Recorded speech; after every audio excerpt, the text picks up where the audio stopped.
Nous nous retrouvons, chers amis passionnés d'astrologie et de sport, pour poursuivre notre discussion à propos du football, du monde du football, et notamment le Paris Saint-Germain. Nous avons établi précédemment, là je vous invite à vous reporter sur la première partie, on a parlé de l'ADN astral et zodiacal du PSG, on a établi son thème fondateur à travers les documents historiques et les documents juridiques surtout, le journal officiel, donc qui nous indique que le PSG a été fondé le 27 août 1970.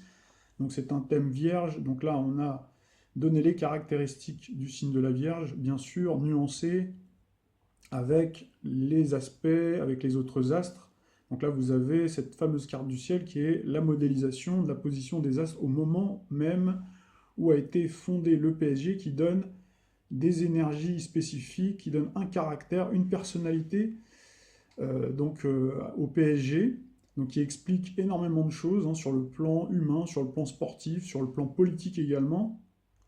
Alors c'est vrai que précédemment je n'ai pas précisé que l'heure de midi c'est un horaire symbolique puisque je n'ai pas l'heure à laquelle le journal officiel est sorti. C'est pour ça qu'on a une cuspide dans le signe du Scorpion. Alors bien entendu, s'il y a des passionnés qui ont cette information, je serais ravi de la recueillir pour pouvoir réajuster ce thème, qui est un thème finalement assez partiel, mais qui donne quand même pas mal d'indications.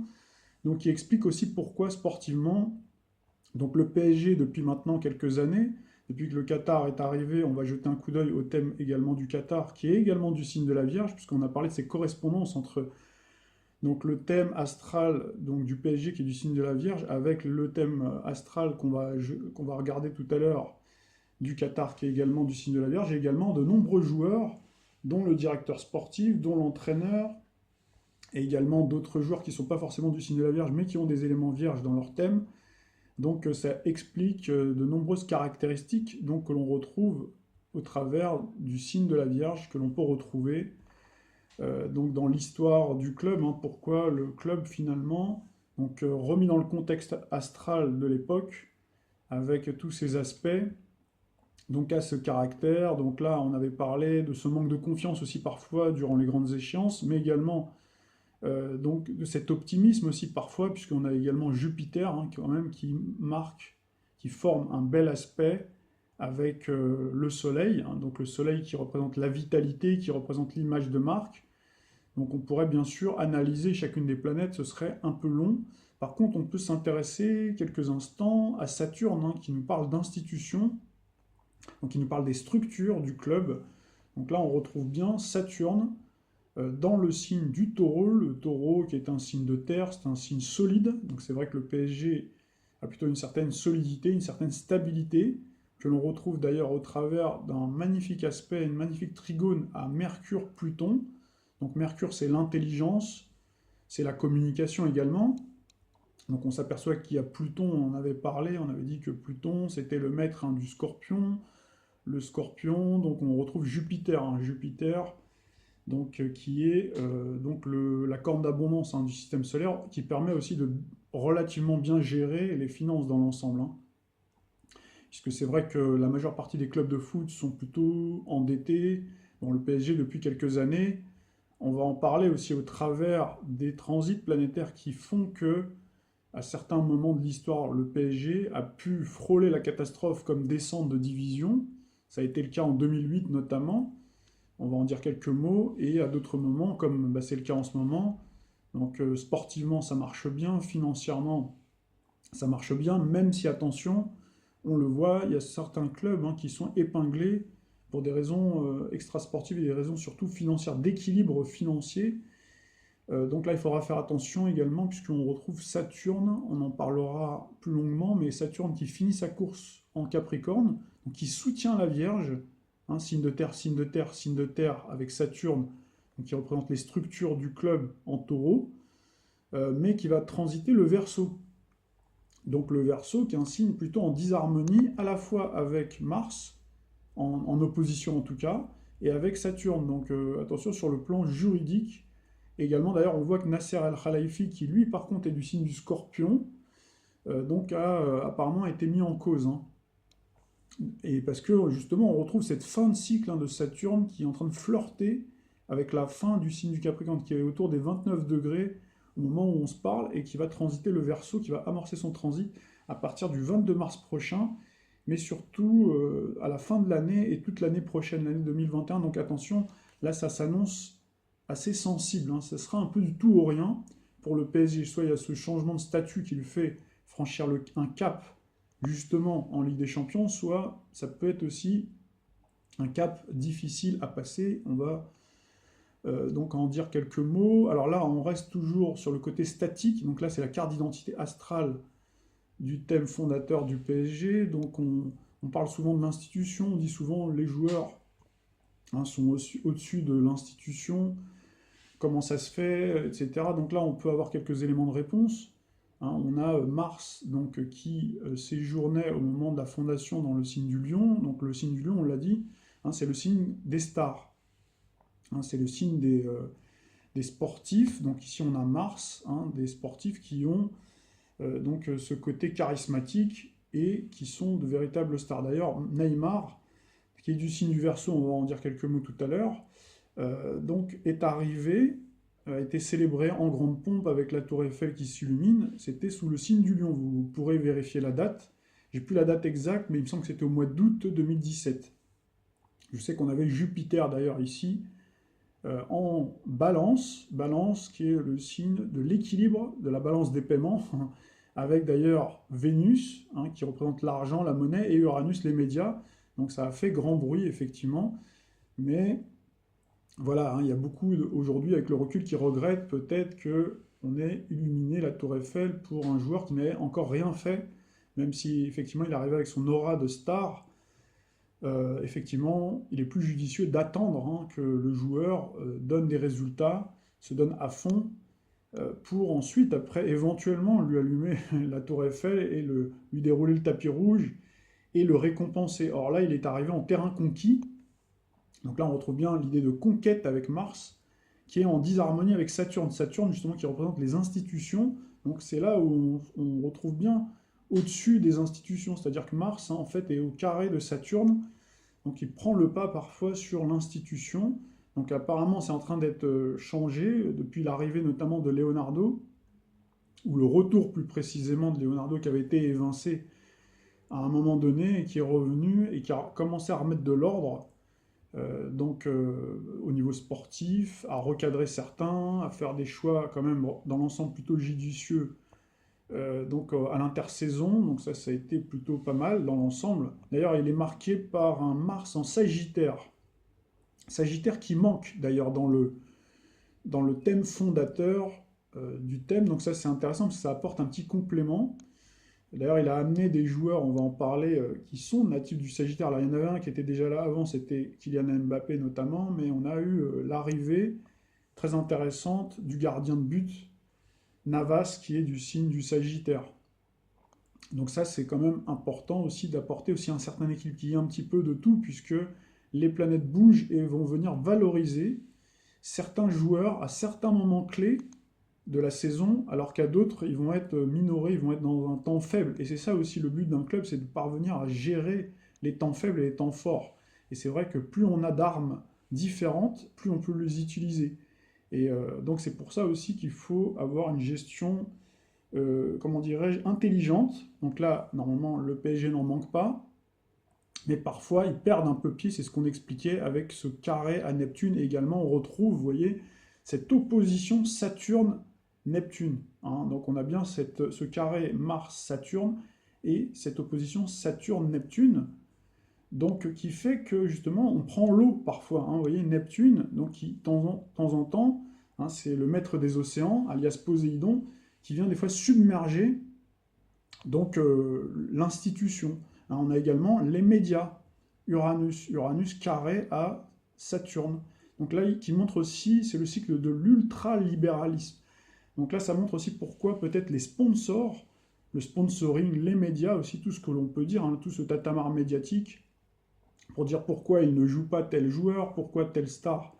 Parce que ce qu'ils veulent, bien sûr, c'est chacun pour des raisons différentes. Le club veut que le joueur qu'on a acheté très cher pour des questions de rentabilité joue le plus possible, ce qui est normal aussi pour les sponsors, même parfois à certaines heures, pour la Chine notamment, voilà, c'est des nouveaux marchés émergents. Et puis, il y a les médias aussi, parce que forcément, bon, les stars, parce qu'ils sont stars, pas parce qu'il n'y a que le statut, mais parce que ce sont des joueurs aussi de talent. Donc on aime les voir, donc forcément tout le monde veut les voir, et parfois on a tendance à les surutiliser, et pas bien les gérer, pas les laisser se reposer. On a du mal certains du staff ont du mal à gérer l'aspect, on dit les égos, hein, ménager les égos au sein d'un vestiaire, ménager le fait que le joueur va voir au travers des médias qu'on lui dit tiens, tu ne joues pas assez, ou on t'a mis sur le banc. Parfois on le met sur le banc parce que c'est pour le laisser se reposer, pour le ménager et pas pour le punir, mais à travers les médias, souvent c'est ce qui va être véhiculé. C'est ce côté un peu punition. Donc ce qui fait que de temps en temps, les managers se laissent submerger par tout ça. Et en fait, ils vont avoir une mauvaise gestion des joueurs qui vont être surutilisés et qui vont être complètement rincés. C'est-à-dire qu'ils vont jouer 50, 60 matchs par saison. Et au bout de 2, 3 saisons, ben, ils vont être rincés et ça se retrouve après au niveau des cycles planétaires. Donc là, on va tout de suite justement parler des joueurs. Donc moi, je vais vous donner notamment l'exemple de Monsieur Thiago Silva, qui est né le 22 septembre 1984, donc qui est du signe de la Vierge, bien sûr, de même que Leonardo, qui est du signe de la Vierge, de même que Thomas Tuchel, qui est du signe de la Vierge, 29 août 1973. Donc ça veut dire que quand y a une synchronicité finalement, quand rien ne va hein, chez un joueur ou chez l'entraîneur, hein, tout est un peu lié quelque part. Hein. Donc Monsieur Thiago Silva, lui, il a une lune qui est ici dans le signe du lion, et il a son soleil qui est ici, donc vraiment à la fin du signe de la Vierge. Donc ce qui explique pourquoi c'était un élément solide. Hein. C'est vrai que c'est un défenseur rigoureux. Avant d'arriver au club, on l'appelait El Monstro, le monstre. Effectivement, il a donné quand même dans l'ensemble plutôt de grandes satisfactions, sur le plan national notamment. Après, peut-être un petit peu moins sur le plan, parce qu'on attend qu'un leader justement de cette trempe puisse emmener plus haut, notamment sur la scène européenne, le club. Or, c'est pas ce qui s'est passé à chaque fois. Souvent, on l'a taxé d'être un petit peu fragile psychologiquement. Et là, on retrouve justement le transit de Neptune. Hein, donc en ce moment en Poisson depuis son arrivée, depuis l'arrivée du Qatar hein, dans les années 2011. Et on retrouve bien Neptune hein, qui a commencé à transiter en Poisson, en opposition donc au signe de la Vierge. Et en ce moment même, Neptune hein, se rapproche plus vers la fin. Hein. Il est plutôt autour des 18, 20 degrés. Enfin, il a dépassé en tout cas le milieu du guet et forcément il se rapproche de son Soleil. C'est-à-dire qu'il y a cette opposition-là, donc qui fait qu'il est plus fragile et puis il est en train de vieillir puisque il est né en 1984 quand même. Et on retrouve concomitamment, on retrouve également Uranus qui vient prendre en sandwich également, alors qui vient à la fois soutenir son Soleil mais qui vient prendre en sandwich sa Lune. Uranus qui arrive un petit peu comme un coup près. Et on a Saturne qui va transiter bientôt le Verseau. Donc ce qui explique aussi pourquoi ce joueur-là est décrié. Voilà. Alors on pourrait prendre un autre exemple d'un autre natif de la Vierge. On a le joueur qui s'appelle Thilo Kehrer. C'est un jeune joueur. 21 septembre 1996. Donc c'est un signe de la Vierge également. Et lui, donc c'était lors du deuxième match, du match retour contre Manchester, qui a glissé, enfin il s'est un peu loupé, donc sans doute pris par l'émotion de l'événement. Donc là on retrouve bien encore, en plus l'année dernière, on avait Jupiter ici en Sagittaire, d'accord, qui prenait en sandwich, donc avec Neptune hein, ici. Donc là, ça veut dire que c'était la grande émotion XXL, et pour un joueur tout jeune, voilà, de découvrir la scène européenne, ça doit être très... ça doit pas être facile, surtout avec l'historique, puisque l'année, 2 ans avant, il y a eu cette remontada. Donc là aussi, psychologiquement, le fait de répéter sans arrêt cette remontada, le fait de sans arrêt répéter cet événement qui n'a pas été sportivement voilà, très bon pour l'ensemble du groupe, même si c'est un joueur qui venait d'arriver, eh ben, ça l'a pollué. Donc là, on retrouve bien la pollution hein, de Neptune. Neptune qui peut devenir, comme je disais, Neptune c'est la planète du rêve, mais c'est aussi une planète qui peut devenir cauchemardesque lorsqu'elle est activée. Hein, et donc on va voir aussi les dates. Hein. À chaque fois c'est au mois de mars, souvent. Au mois de mars, sous le signe du Poisson, donc on a le Soleil qui vient activer les éléments, ben, justement, qui vient activer cette dissonance. Hein. C'est vrai que la Vierge n'a pas été épargnée, puisqu'il y a eu Jupiter l'année dernière, mais il y a eu également Saturne pendant depuis fin 2014 et surtout 2015. Donc c'est pour ça aussi qu'à chaque fois, ce mois de mars, c'est pas terrible, c'est le moins qu'on puisse dire. Alors donc on peut continuer avec Julian Draxler, également du signe de la Vierge, 20 septembre 1993. Donc c'est un joueur pourtant très prometteur qui est arrivé vraiment avec une finesse technique, avec son expérience internationale, puisque c'est un international allemand, qui a pourtant été très très fort, hein. Franchement, c'était un régal de le voir jouer et qui a complètement perdu son football. Alors lui, il a Mars en bélier, plutôt vers la fin, il me semble, de mémoire, et il a également son soleil qui est à peu près comme les autres à la fin, c'est un troisième décan. Donc lui, c'est pareil, même tarif, hein, même combat, il reçoit aussi les mêmes éléments célestes, donc qui explique pourquoi tout à coup, Monsieur Draxler a perdu son football et il est même plus titulaire, on le voit même plus, même pour venir jouer dans les compétitions moins importantes. Voilà. Alors on pourrait continuer avec un autre international, Monsieur Thomas Meunier, 12 septembre 1991, donc du signe de la Vierge également. Pareil, hein, souvent critiqué par contre, c'est un joueur qui joue, c'est un latéral, donc c'est un défenseur, mais qui est très très souvent critiqué, d'ailleurs qui a complètement oublié qu'il était sous le coup d'un deuxième carton jaune, et qui découvrait, et ça a fait jaser. Alors là, on retrouve bien l'étourderie due à Neptune. Neptune, où on est complètement déphasé, c'est-à-dire qu'on se lève le matin, parfois on perd un peu pied, et quand on est pris par l'émotion, pris par tout le tourbillon donc sportif, médiatique, etc., on est aussi un peu fatigué, parce que Neptune peut avoir cette tendance à vous fatiguer, à vous faire manquer de sommeil, etc. Donc vous pouvez perdre un petit peu la tête. Et c'est pour ça d'ailleurs sans doute que Thomas Meunier a complètement oublié, et ça a fait tout un pataquès sur le plan médiatique. Voilà, on pourrait parler ensuite de Lewin Kurzawa, 4 septembre 1992, donc qui est également du signe de la Vierge. Donc alors lui, c'est encore autre chose. Bon, c'est un joueur très talentueux, hein. D'ailleurs, comme Thomas Meunier, un autre latéral. En réalité, intrinsèquement, tous ces joueurs-là, ce sont des champions. Ce sont des joueurs qui sont en réalité de grands athlètes. Mais comme on aime à le dire, souvent, à niveau physique égal, niveau athlétique, hein, après, ce qui compte pour gagner, c'est le mental, mais surtout être capable de gérer émotionnellement les événements. Alors lui, bon, il a eu à un moment donné un excès d'euphorie, il est marqué un petit peu par le Gémeaux, un signe un petit peu facétieux, un petit peu joueur, il a souvent célébré, lui, en faisant un petit peu de provoque, etc. Et donc ça lui a été reproché au moment en plus où on a commencé à avoir des transits planétaires un petit peu difficiles, et donc il a perdu son poste de titulaire, ensuite il est un petit peu revenu, le dernier match qu'il a fait, il a fait à un moment donné une action d'ailleurs fantastique où il a dribblé plusieurs joueurs, et au moment de faire la passe, il l'a complètement envoyé dans les tribunes, mais vraiment, donc ça a été beaucoup moqué également sur les réseaux sociaux ça, vous voyez. Donc là on retrouve bien encore hein, le côté très joueur du Gémeaux, parce qu'il est marqué par le Gémeaux, et il a également le côté perfectionniste, fin technicien, dribbleur, etc. Et après complètement perdre pied à cause justement de ce transit planétaire, notamment donc, de Mercure, puisqu'on n'avait pas encore, au moment où ils ont joué le dernier match, du match aller contre Dortmund, hein, il n'y avait pas encore le Soleil qui transitait le Poisson, mais par contre qui flirtait avec la fin du signe du Verseau, et on avait déjà Mercure le maître de la Vierge, donc qui était en mouvement rétrograde dans le signe du Poisson. Donc ça a beaucoup joué. Donc, alors on va voir après ce que ça va donner le 11 mars, puisque le 11 mars, Mercure aura cessé de rétrograder et il sera dans le signe du Verseau. Donc je continue avec les autres joueurs. Donc on a Sergio Rico, je crois que c'est un gardien, si je ne m'abuse, et lui il est né le 1er septembre 1993. Alors c'est un jeune joueur également, et c'est un gardien, et lui aussi pareil, hein, je pense qu'il est talentueux, mais voilà, récemment il a fait aussi une boulette, je crois en renvoyant la balle est revenue dans ses cages. Donc là on retrouve bien encore le côté ubuesque, hein, donc du fait de jeu qui existe, hein, ça arrive de marquer.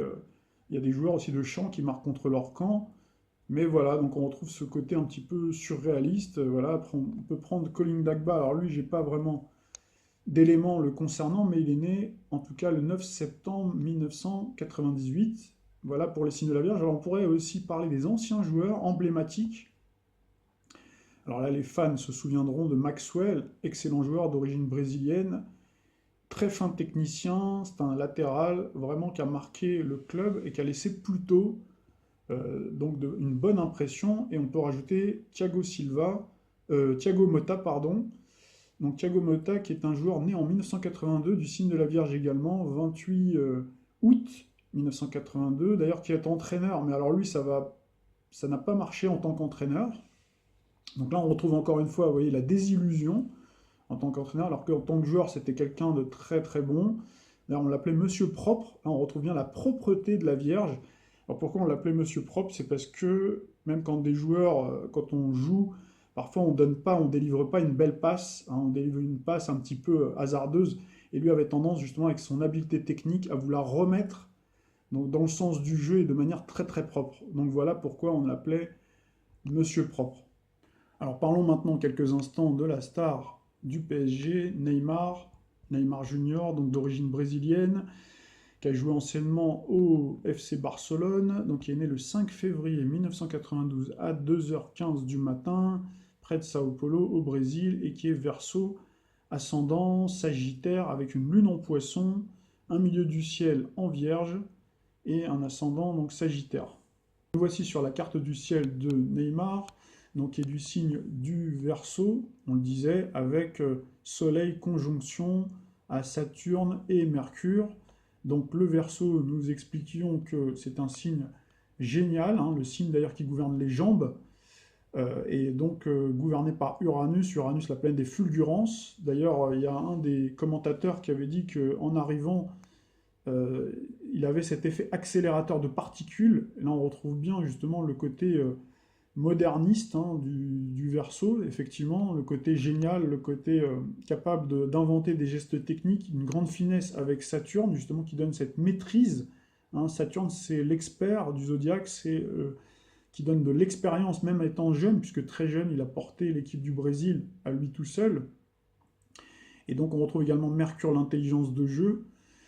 Mais le Verseau peut être aussi assez fantasque aussi parfois, et un peu rebelle aussi, hein. C'est-à-dire qu'il peut avoir cette tendance parfois à vouloir, puisque c'est un signe qui veut être unique, et effectivement, le Verseau a cette caractéristique, hein, de savoir être unique, de savoir être différent des autres, et donc d'inventer des gestes techniques qui ne sont pas encore d'actualité, ou du moins d'anticiper sur des gestes qui vont devenir à la mode un petit peu plus tard, et donc d'être les premiers à le faire. Donc comme ils savent qu'ils sont uniques, donc parfois ils se permettent un petit peu de se la raconter, comme on dit, même si voilà, je ne connais pas le joueur, donc on ne peut pas juger quelqu'un tant qu'on on l'a pas côtoyé, donc ça doit certainement être quelqu'un de très très très sympathique, mais en tout cas, c'est vrai que parfois il peut paraître un peu froid aussi, et là on retrouve la froideur avec Saturne, et le Verseau, c'est pas un signe qui est des plus chaleureux, c'est un signe qui peut être charmant, effectivement, il électrise les foules avec Uranus et le Verseau, parce que le Verseau c'est un signe qui électrise les foules, mais voilà. Donc on retrouve également, hein, donc, plusieurs aspects. Alors on retrouve quelques dissonances, hein, notamment avec Jupiter.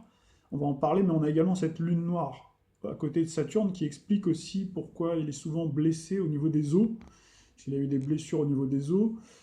Pourquoi il a souvent été blessé avant donc les grandes échéances européennes, puisqu'on retrouve une lune dans le signe du poisson, donc on retrouve donc forcément le poisson chahuté. Vous savez que les luminaires, donc c'est important au niveau santé. Le soleil et la lune, hein, sont très importants sur le plan de la santé. Par contre, au niveau de son art, normalement il était jusqu'à présent au sommet, donc c'était ce moment-là où il fallait qu'il mette le paquet, les bouchées doubles pour être discipliné, donc il avait cette possibilité d'être discipliné, mais bon, le Verseau, voilà, est parfois un petit peu justement indiscipliné, et on retrouve donc tous ces éléments en Capricorne, donc avec tête du dragon, Vénus, Uranus, Neptune, et surtout Mars, la planète des guerriers, des sportifs, dans le signe du Capricorne, signe gouverné par Saturne. Donc là, il y a une correspondance entre Saturne, conjonction à son Soleil, et Saturne, maître du Capricorne. On retrouve Mars, et on retrouve beaucoup de planètes, notamment Pluton en ce moment, qui donne la puissance, qui donne le pouvoir, qui donne la force. Donc à chaque fois pour se régénérer, pour se renouveler, pour écraser aussi les adversaires et pour les dominer. Donc voilà, hein. Donc il est également ascendant Sagittaire, Sagittaire avec le maître du Sagittaire, Jupiter, qui se retrouve dans le signe de la Vierge. Donc vous voyez qu'on retrouve le signe de la Vierge encore une fois, donc Jupiter qui donne la confiance au club quand il va bien, quand Neymar va bien, quand il est collectif, c'est-à-dire quand il se met au service du groupe, c'est-à-dire que là on retrouve bien la Vierge, Jupiter donc qui donne ce côté généreux, hein. Jupiter c'est la générosité aussi, quand il commence à distribuer, hein, donc des chocolats un peu à tout le monde, hein, quand il donne des belles passes, etc., et ben tout va bien finalement, et il brille, même en ne marquant pas, finalement il brille et tout va bien, quoi. Et puis quand rien ne va plus, quand ben, il est moins bien, forcément c'est un joueur qui est surutilisé, c'est un joueur qui est sursollicité médiatiquement aussi, donc là on retrouve les médias, le Verseau c'est le signe aussi des médias, des réseaux sociaux, etc. C'est pour ça aussi qu'il est très très sollicité. Donc il se fatigue. Moi je l'avais vu une fois posé dans la neige. Et dès que j'avais vu ça, je me suis dit ça c'est pas bon signe avant de jouer un match. Et effectivement ça s'est mal passé juste après, puisqu'on ne prend pas soin de son corps. Donc je pense qu'il y a eu à un moment donné cette rédemption, là, cette partie de saison, première partie de saison, où je pense qu'il s'est remis au diapason grâce notamment à Leonardo, qui lui-même a un Mars en Sagittaire ici. Donc ça veut dire qu'il l'a redynamisé, puisque lui, il est ascendant Sagittaire, donc il a redynamisé sa personnalité, il a réussi à le faire rester au club, et puis voilà, il l'a remis dans le bon sens de la marche, et puis vous voyez après à nouveau, tout se dérègle à l'approche justement de cette échéance, quand on arrive sous le signe du Poisson, avec ce soleil qui vient activer Neptune, donc voilà, donc ça se passe pas très bien. Alors on retrouve également Pluton, c'est vrai que ça c'est important aussi, on le retrouve en maison 12 en analogie avec le 12e signe du zodiaque. Le poisson, on l'a dit, c'est les pieds. Hein, c'est les pieds aussi, c'est ce qui fait qu'on va être érigé au rang de divinité humaine quelque part, hein, puisque on retrouve Pluton, la planète du pouvoir, de la puissance, de l'argent, en maison 12. Mais c'est aussi un terrain de fragilité, puisque la maison 12, c'est aussi les épreuves. On peut se retrouver en difficulté soit sur le plan santé, donc être immobilisé comme ça a été le cas pour lui, puisqu'il a été hospitalisé à plusieurs reprises, donc pour des blessures, soit se retrouver en difficulté également, on l'a vu pour des problèmes de mœurs, hein, pour des problèmes.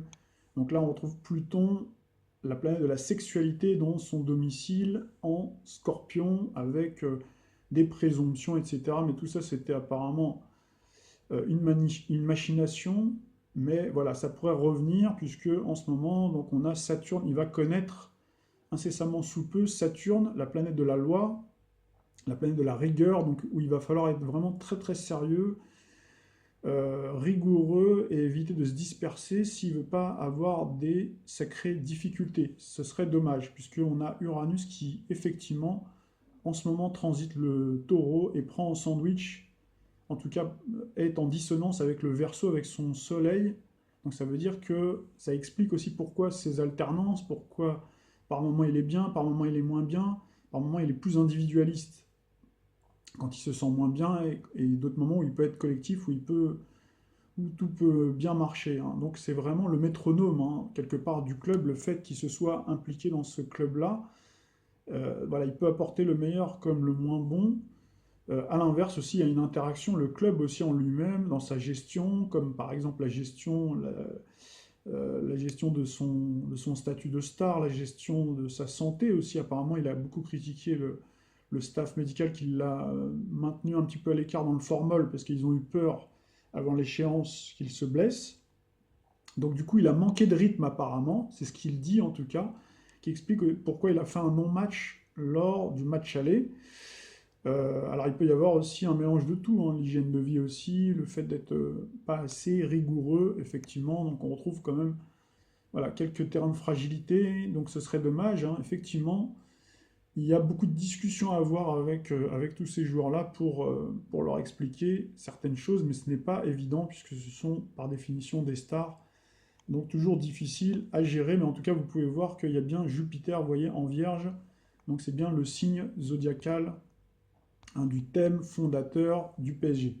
Alors nous voici sur le thème astral cette fois de Edinson Cavani, le joueur emblématique, hein, du PSG de l'ère Qatari, qui a marqué son 200e but quand même, toute compétition confondue, donc c'est vraiment une prouesse exceptionnelle. Alors pour moi je ne suis pas surpris, puisque avant même il réalise cet exploit-là, je l'avais indiqué, hein, à l'époque d'ailleurs où il était très critiqué. Donc j'avais expliqué astralement pourquoi en fait ça n'allait pas. À l'époque, il vivait un divorce un petit peu compliqué, avec un Saturne en Scorpion, en dissonance avec son caractère Verseau notamment. Donc né le 14 février 1987, lui aussi Verseau. Alors j'ai pas précisé pour Neymar, il est né la même date, mais pas la même année que Ronaldo d'ailleurs, hein. Par contre, il est né la même année, le 5 février, comme Nabila. Donc là, c'est assez marrant, puisqu'on retrouve deux personnalités très médiatiques et plutôt hégémoniques, hein. Donc pour revenir à Monsieur Edinson Cavani, effectivement, il est ascendant Balance, Verseau, avec une lune en Vierge. Donc vous voyez, on retrouve le lune en Vierge, et c'est véritablement le chouchou du parc. Alors parfois, il est, on va dire, contesté aussi, puisque on dit souvent qu'il vendange pas mal. Alors c'est l'apanage de certains attaquants, grands attaquants aussi, de mettre à côté. Moi je me souviens que Paoletta, bon, il lui fallait deux trois occasions quand même pour les mettre au fond. Bon, il n'avait pas un collectif autour de lui qui était aussi fort, donc il avait beaucoup plus de mérite peut-être. Mais en tout cas, Cavani, quand même, 200 buts, il a été pas mal dans l'ombre de Ibrahimovic. Alors, ascendant Balance, avec donc le soleil en Verseau. Donc lui, sa période faste, il l'a eu quand il y a eu Jupiter dans le signe de la Balance, et également quand il y a eu Saturne, donc dans le signe du Sagittaire, en harmonie avec son Mars en Bélier. Or, en ce moment, on a Saturne qui est en dissonance avec Mars en Bélier. C'est la raison pour laquelle il avait été mis un peu au placard depuis la fin de l'été et sur toute la première partie de saison. Et là, on voit qu'il est un petit peu revenu avec le passage du Soleil en Verseau, qui lui a permis de remettre quelques petits buts et notamment d'atteindre son 200e but. Donc là, forcément, lui aussi, il est soumis, hein, aux éléments célestes qui concernent les éléments poissons dont on parlait, Neptune notamment, hein, puisque on retrouve donc cette opposition à la Lune. Donc ce qui peut expliquer lui aussi pourquoi peut-être il vendange peut-être un petit peu plus que la moyenne, hein, que peut-être quand il était en Italie, voilà, hein. Donc on a tendance à le critiquer, mais ça reste un grand buteur, on l'appelle le matador, donc c'est quelqu'un avec un Mars en bélier, bien en harmonie avec Saturne, Uranus, donc qui montre aussi son abnégation, qui montre sa grinta, puisque le bélier en fait, donc c'est un signe qui est bagarreur, qui ne lâche rien, hein, qui va se donner à fond, et on retrouve à la fois le côté sociable de la Vierge, avec le côté peut-être un peu plus individualiste, hein, du buteur, où il faut savoir prendre les décisions. Voilà, mais c'est quelqu'un qui est aimé, puisque quand on fait la synastrie, c'est-à-dire si on superpose la carte du ciel du thème de Edinson Cavani avec le thème du PSG, on retrouve bien sûr la Lune, donc on retrouve en conjonction avec le Soleil, donc là c'est intéressant puisque le Soleil a rendez-vous avec la Lune, un petit peu d'ailleurs comme dans les thèmes individuels, on retrouve les couples, hein, qui sont ensemble, hein. Dans un thème individuel, on retrouve souvent mari et femme ensemble, et puis on retrouve donc Vénus, Uranus, notamment Vénus, hein, qui est ici proche de sa cuspide, donc du coup ça lui donne une cote d'amour assez importante, et il a également une lune, la lune du PSG, donc qui est en cancer, donc on retrouve pas très loin du milieu du ciel, donc ce qui explique aussi pourquoi il est aimé, il est encensé, il est adulé. Puis je pense que Neptune lui donne ce côté mythique. C'est quelqu'un qui restera du coup à jamais donc dans le cœur de nombreux supporters, puisque on retrouve justement Neptune qui joue justement à la fois des fois le côté yin et yang, quoi, hein, le côté où justement il peut être un petit peu étourdi et puis pas mettre tout le temps des buts, mais en même temps qui lui donne justement cet amour, l'amour du club, cette âme du club, ce côté un petit peu spirituel aussi, puisque c'est quelqu'un d'assez particulier, qui est différent, qui a un mode de vie plutôt différent. Bon, on a pu voir qu'il a pu s'amuser un petit peu comme tout le monde, hein, forcément. Ça reste un homme, voilà, avec ses défauts et ses qualités, mais c'est vrai qu'il est un petit peu moins bling-bling peut-être que d'autres joueurs. Il est plutôt humble, donc là on retrouve l'humilité de la Vierge. Et donc voilà, donc là on va voir un petit peu ce qu'il va donner sur donc le match retour. Est-ce qu'il va être aligné ou pas? Est-ce qu'il aura sa chance? Mais s'il l'a, c'est quelqu'un qui se battra en tout cas comme un beau diable pour essayer de mettre le but, comme il avait pu le faire d'ailleurs du reste, même contre le Barcelone, FC Barcelone au moment de la remontada. Alors nous parlions des Verseaux, on peut inclure également Di Maria, 14 février 1988, né donc une année après Cavani, le 14 février également. Donc là, on retrouve bien le Verseau, le signe opposé et complémentaire au Lion, où on retrouve Mars, hein. Et donc, dit Maria, la particularité, c'est qu'il a une lune en Capricorne plutôt réservée, plutôt discret. Donc c'est quelqu'un effectivement qui est un fin technicien et c'est un grand joueur effectivement qui a permis notamment au Real de Madrid de gagner la décima, la 10e Coupe d'Europe. Il avait fait d'ailleurs la passe décisive au moment du match ultime, hein. Alors au niveau des Verseaux, donc c'est tout. On a les Poissons, on a Mauro Icardi, d'ailleurs qui fait beaucoup parler. Donc quand il est arrivé, ben, ça marchait bien, puis là rien ne va plus. Donc, vous voyez, du signe du Poisson, 19 février 1993. On a Juan Bernat, 1er mars 1993, qui fête son anniversaire. Donc lui aussi qui a été blessé, qui revient forcément. Quand on est blessé, après on revient plus difficilement. Donc c'est toujours un petit peu plus compliqué. On peut rajouter également donc les signes du taureau, bien sûr, hein, signe du taureau. Donc là, on a Pablo Sarabia, donc qui donne plutôt satisfaction, mais qui ne joue pas tout le temps, qui est du 11 mai 92. Alors c'est vrai que le taureau en ce moment est traversé, il y a ce transit d'Uranus, Uranus qui peut permettre de créer la surprise, qui peut permettre effectivement de crever l'écran et de faire parler. D'ailleurs on retrouve dans de nombreux matchs des taureaux qui marquent. J'ai pu noter notamment que sur le match donc du Napoli contre je ne sais plus quelle équipe, on a eu Mertens, donc qui est un joueur qui est né sous le signe du taureau, qui a marqué. Et on a également un autre joueur, donc sous le signe du taureau, qui a marqué également lors du match Juventus-Lyon, hein. Donc là, c'était le match de Lyon. Donc là, le joueur m'échappe, hein, mais c'est un joueur emblématique, hein, qui a joué et qui a marqué, qui est aux avant-postes, hein. Donc j'avais pu jeter un coup d'œil pour voir, avant de préparer cette vidéo-là, pour voir un petit peu ce qui se faisait. Et effectivement, donc on retrouve les taureaux qui peuvent être mis en valeur. Donc on a également Marquinhos, 14 mai 1992. Donc le taureau, ça marche bien avec la Vierge, hein. Taureau Vierge, ce sont des signes complémentaires.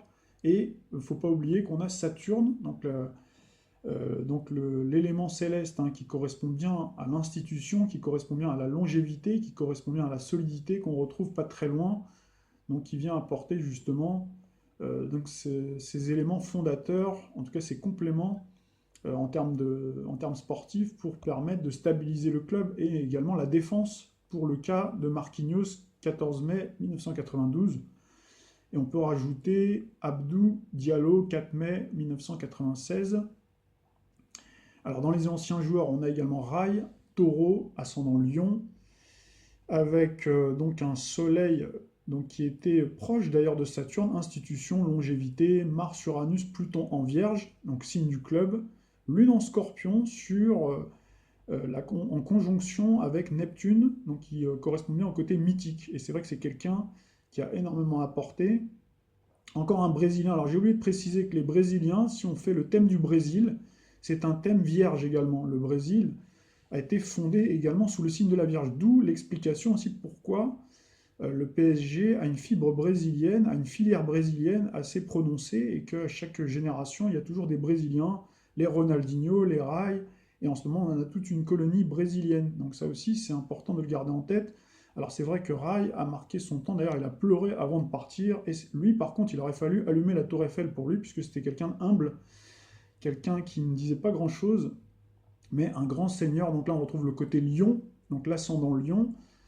Donc là, on peut rajouter également, dans la même veine, dans les taureaux, Miguel, Pedro, Paoletta, également du signe du taureau avec Soleil-Vénus dans le signe du taureau. Alors dans les lions, on a Presnel Kimpembe, Balance Idrissa Gueye. Alors dans les balances, on a pas mal de balances, hein, qui ont marqué l'histoire du PSG. Georges Weah, Soleil-Mercure en balance, Mars, Jupiter en lion. Donc là, on retrouve la conjonction avec Mars, donc la planète des guerriers, des sportifs, hein, dans le thème fondateur du PSG. Uranus, Pluton, Vénus en Vierge également. On a Luis Fernandez également, signe donc de la balance. On a le signe complémentaire, le bélier bien sûr. On a Choupo-Moting. Alors vous voyez, Choupo-Moting qui est plutôt quelqu'un qu'on ne voit pas beaucoup. Et pour cause, à cause des dissonances, hein, de Saturne, Pluton et en ce moment Jupiter dans le signe du Capricorne, un signe en dissonance avec le bélier. Pourtant, dans le passé, quand les éléments célestes étaient placés ailleurs, on avait par exemple quelqu'un comme Bernard Lama, qui était un grand gardien qui a brillé avec le PSG, qui avait d'ailleurs la Lune en Vierge, hein, avec un Mars en Lion. Donc là, on retrouve encore une fois la Vierge, le Lion. Ronaldinho également, signe du bélier avec un élément en Vierge aussi très important. Je crois que de mémoire, c'est Mars également. Alors, on a Safet Suzic, pardon, qui est un joueur aussi emblématique, qui est resté très longtemps et qui a marqué son temps. Donc lui, pas de Vierge, mais plutôt en Lion, sur le Mars, donc du signe, du thème fondateur, pardon, du club, avec une Jupiter-Uranus en Cancer. En fait, on s'aperçoit qu'en fonction des générations, ça va être plutôt un signe qui peut être valorisé. Donc en ce moment, c'est beaucoup la colonie des Vierges, mais il y a eu d'autres époques. Alors on peut rajouter, il y a les Scorpions, alors il n'y en a pas beaucoup, on a Marco Verratti. On a dans les cancers, on a Leandro Paredes, mais qui pour le moment fait un peu banquette, qui joue pas très souvent. Pourtant, il pourrait très bien faire l'affaire, puisqu'on a une lune en cancer, mais en ce moment, peut-être qu'il est barré avec cette opposition Saturne-Pluton. Peut-être que quand Saturne va desserrer son étau, il va peut-être un peu plus jouer. Et on a bien sûr les Sagittaires, donc Kylian Mbappé, 20 décembre 1998, Sagittaire ascendant Balance. Alors lui, la particularité, c'est qu'il a une forte il a Mars en fait qui est très proche de la cuspide de l'ascendant, donc ce qui donne ce côté bolide, hein. C'est vrai que c'est quelqu'un qui est très très rapide, très véloce, très musculeux d'ailleurs.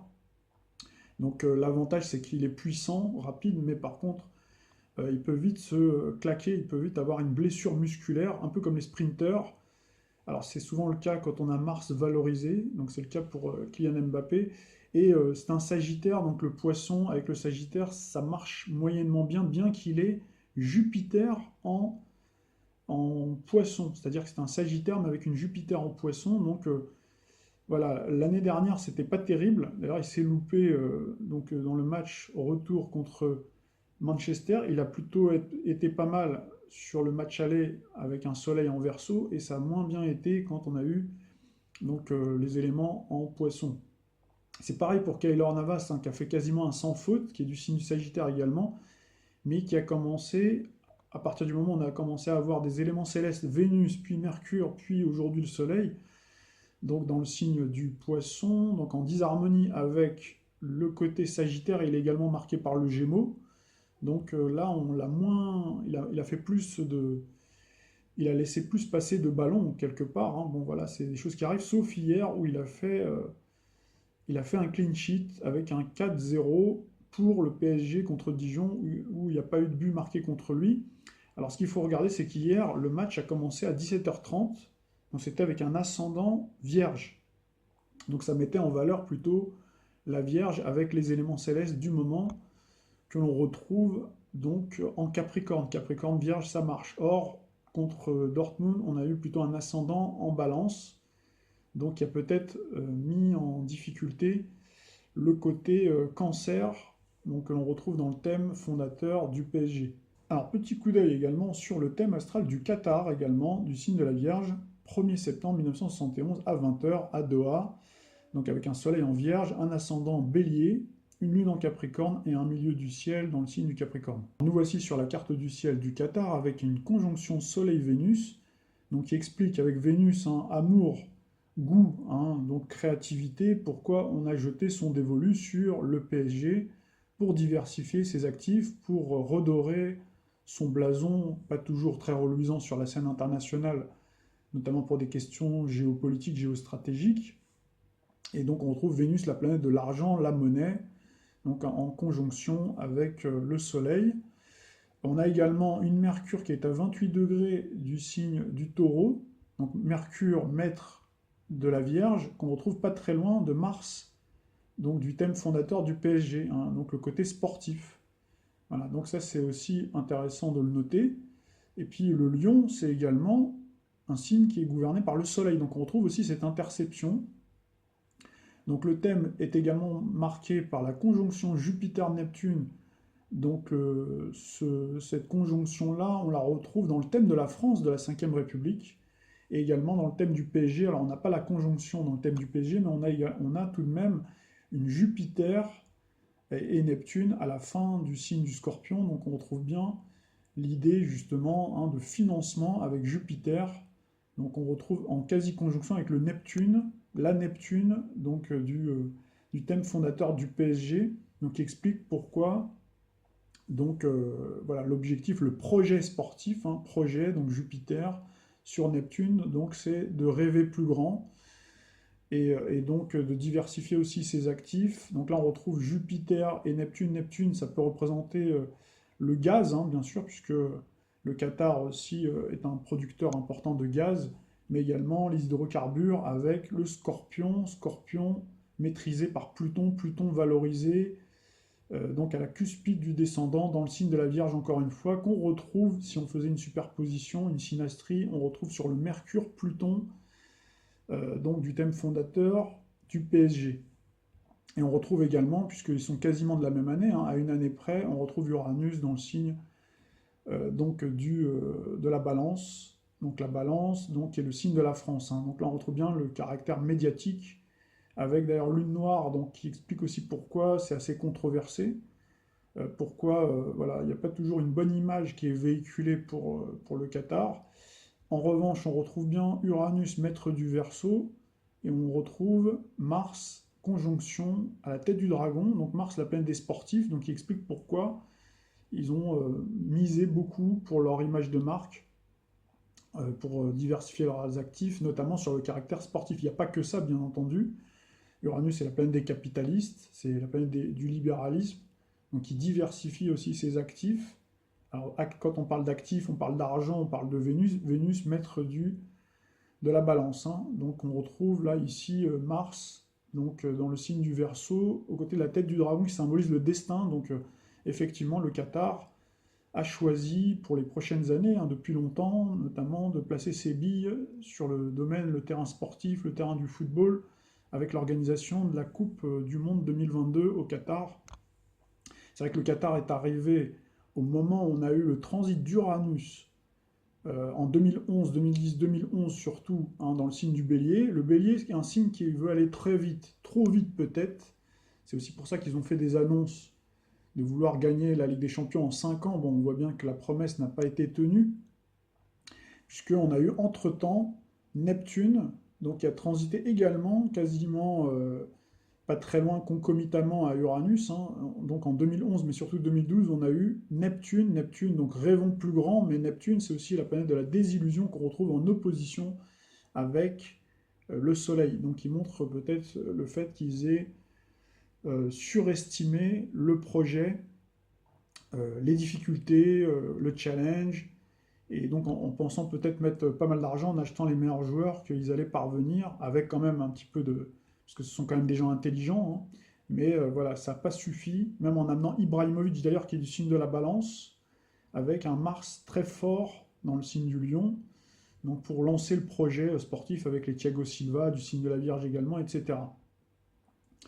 Donc voilà un petit peu pour le Qatar. Alors on retrouve en ce moment Pluton qui séjourne pas très loin de la Lune, en Capricorne, donc du thème du Qatar. Et on peut aussi lier le fait que le PSG a opéré sa mutation au moment où on a eu Pluton qui a commencé à transiter le Capricorne, donc en 2008. Donc je pense que les négociations étaient déjà en cours, bien sûr. Ce type de projet-là ne se met pas en place comme ça en un claquement de doigts.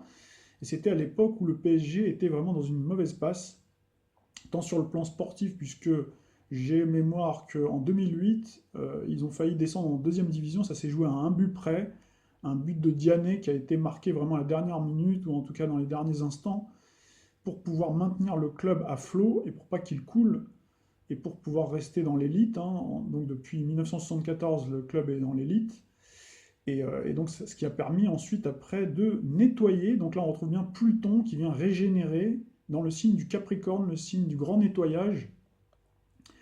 Alors le grand nettoyage, pourquoi? Puisque c'est vrai que c'est un signe gouverné par Saturne, donc on parle souvent des Saturnales. Donc là je vous renvoie à la mythologie, sur les Saturnales. On avait tendance au moment du solstice d'hiver à nettoyer, à tout nettoyer de fond en comble. Donc c'est exactement ce qui s'est passé sur le plan sportif. Ils ont fait le ménage avec les hooligans, parce il y a même eu des morts. Il y a eu un mort parmi les supporters, etc. Donc ils ont un petit peu pacifié tout ça.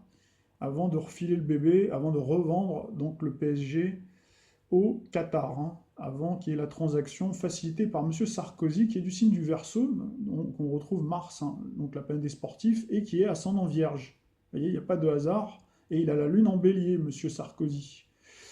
Donc voilà, il est très fan du PSG, on le voit souvent dans les travées, dans les loges présidentielles, hein. Et donc, voilà, il y a eu cette petite transition Colonie Capital, donc Colonie Capital qui est plutôt un fonds de pension américain, ils ne sont pas là pour faire, comment dirais-je, pour mettre beaucoup d'argent, ils sont là plutôt pour en gagner en général, hein. D'ailleurs, c'est pour ça que quand j'ai vu arriver McCourt à Marseille, je me suis dit, bon, c'est un peu le même type, ils vont pas mettre beaucoup d'argent, contrairement aux Qatariens qui en sont à plus d'1 milliard, hein. Je ne sais plus à combien exactement, mais je sais qu'ils ont dépassé le stade des 1 milliard d'investissements, donc ce qui est énorme, et en même temps, il faut se dire que c'est pas grand-chose en termes publicitaires, hein, parce que c'est de la publicité, il faut jamais l'oublier, et qu'une publicité, ça coûte très cher. Et sur le plan sportif, c'est démultiplié, surtout quand il y a des résultats. Bon, là, c'est pas encore vraiment le cas au niveau européen, mais sur le plan français, il y a quand même des résultats, puisque le PSG régale quand même la Ligue 1. Donc là, je dirais que les supporters, forcément, quand on donne beaucoup, après on en veut toujours plus. Mais je pense qu'il y a beaucoup de gens qui auraient signé il y a quelques années pour voir le PSG rafler tous ses titres et être hégémonique sur le plan français, grâce forcément, hein, donc aux investissements du Qatar, donc qui se sont faits à partir de 2011, mais on a eu cette période transitoire en 2008 avec Pluton qui est venu donner de la puissance au club. Et normalement, on arrive à un stade où Pluton séjourne ici, dans ces degrés-là, donc voilà, qui met en valeur le côté vierge et surtout Mercure-Pluton. Donc normalement, c'est censé être la bonne période. Normalement, c'est censé être la bonne année, notamment, surtout parce que on a Jupiter qui fait son retour en Capricorne exactement comme ça a été le cas en 1996, le 8 mai 1996, où le club a gagné une prestigieuse coupe européenne. Hein, c'était la Coupe des Coupes. C'est pas la Ligue des Champions, mais c'est quand même la Coupe des Coupes. Alors ça s'est fait dans des conditions très particulières. Ça s'est fait à l'époque où c'était Luis Fernandez du signe de la Balance qui gouvernait, enfin qui dirigeait les entraînements et qui était l'entraîneur, le coach, hein. Et ça se passait pas très bien à l'époque sur le plan sportif. Et ils ont fait intervenir Yannick Noah, Michel Denisot qui était à l'époque le président, donc c'était l'actionnaire Canal+, dans les années 90, hein, ils ont pris l'actionnariat. Et donc ils ont fait venir Yannick Noah notamment, donc qui par son charisme, puisqu'il est du signe du taureau, ascendant vierge, avec Pluton valorisé. Donc il y a cette aura, qui a ce charisme, qui a cette habitude aussi de gérer les compétitions. Ça a été quand même le premier et le seul à gagner Roland-Garros. Et donc effectivement, il a réussi, par un travail psychologique, à remettre tout le monde d'accord et à leur permettre de gagner cet ultime match pour remporter la coupe. Donc voilà un petit peu ce qu'il faudrait faire éventuellement pour gagner, puisque les planètes ne font pas tout. Donc ce sera peut-être un petit peu l'un des mots de la fin, puisque effectivement, en réalité, les planètes sont relativement bien alignées. Alors après, on va quand même terminer sur l'entraîneur, hein, c'est quand même important. Malgré le fait qu'on ait ce Neptune en embuscade, malgré le fait qu'on ait des éléments célestes qui peuvent être contraires, mais on a quand même Mars en ce moment, voilà, qui est vraiment pile poil ici. C'est-à-dire que Mars, le caractère qui donne cette énergie sur le plan sportif, hein, normalement, vient valoriser la Vierge. On a également Uranus. On a tous ces trois mastodontes qui séjournent au milieu du ciel. Donc c'est quand même plutôt pas mal. Sauf que, bon, devant, il y a un obstacle, c'est j'allais dire le Bayern de Munich, c'est le Dortmund, hein, donc le club allemand, qui lui est du signe du Sagittaire. Et j'ai regardé, la dernière fois qu'ils ont fait un beau parcours en Coupe d'Europe, c'était également sous une Jupiter en Capricorne. Donc pas de bol, ils tombent sur voilà, une équipe assez compétitive qui elle-même, par rapport au cycle planétaire, donc apparemment est plutôt mise en avant. Donc là, après, ça se joue toujours à rien, ça se joue des fois à un but. Donc voilà un petit peu, alors, on va jeter un petit coup d'œil pour terminer sur le thème de l'entraîneur Monsieur Thomas Tuchel.